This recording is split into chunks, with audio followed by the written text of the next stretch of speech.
Great North Trail parts 22 and 23. This is Fort Augustus to Muir of Ord. Right, doing a grand job, thee. And a bit further to Inverness via Glen Affric.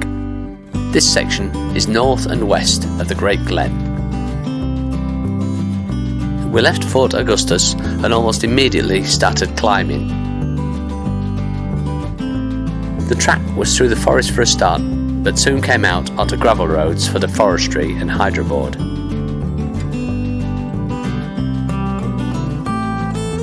We kept climbing steadily, and pretty soon we were above the tree line. There were one or two interesting bits which weren't actually on gravel roads.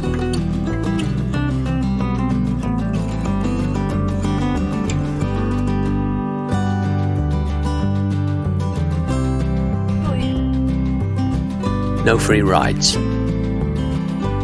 The weather was just perfect, warm and still, and the track was similarly really good. These sections were about as rough as I'd really want to get on a hardtail. Mine's a Q Reaction Pro. Mike's on a Focus Raven 2. Then it was quite a gentle down into Glen Morriston.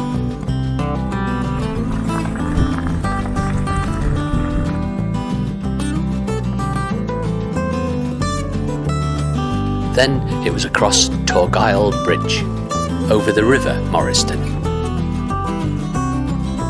Then we climbed out of Glen Morriston up the northern side.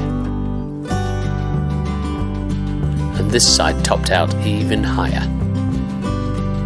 In fact, the amount of climbing in total that we did the day after Corrierac exceeded the amount of climbing on the Corrierac day. It was quite a way up.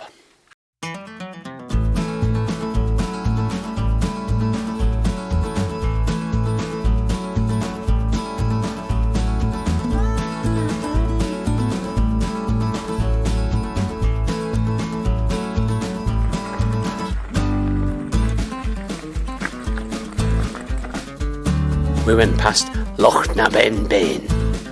Note to all Scotsmen, please forgive the pronunciation. We didn't have to make too many navigational decisions in this part of the journey.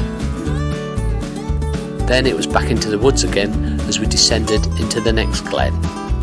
What a great ride. The Plodda Falls are definitely worth a little bit of a detour. Really worth a look. Spectacular. Especially the viewing platform at the top. We're really pleased for the last section being on smooth tarmac.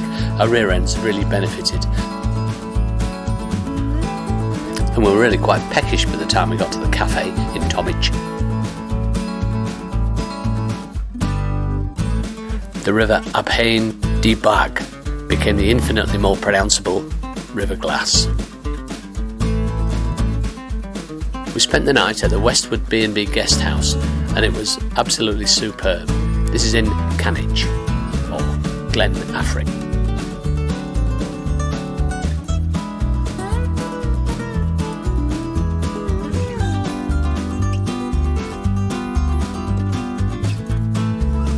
In the morning we carried on.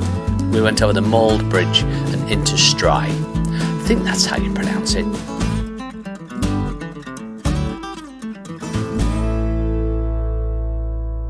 But we weren't on the road for very long. We were soon off it, heading up the hills through the woods, past the dog shelter. Hello, boys! Up above the tree line again, and out onto the wild and windy moor. But the track was still pretty good, well, for a start.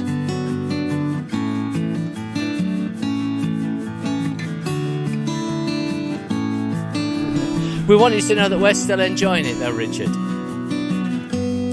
But the higher it got, the rougher it got.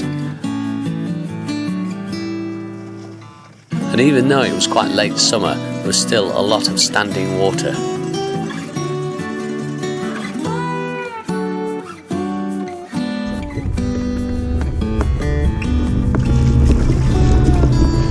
Some of these were indeed quite deep.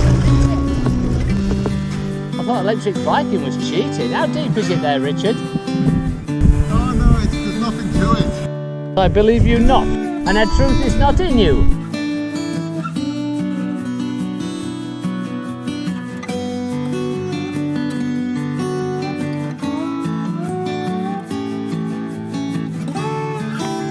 But the track pitched down again and we speeded up. It was fabulous. Can you pass in before the bottom, please?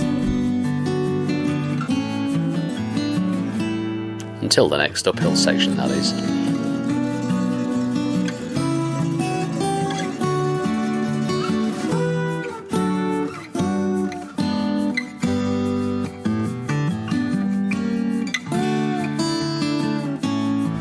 Woohoo!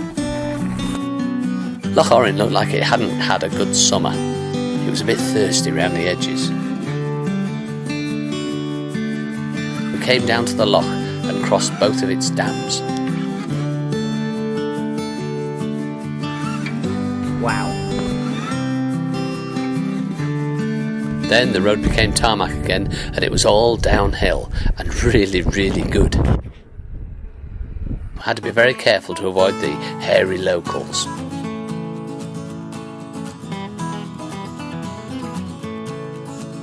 Then it was into the Muir of Ord.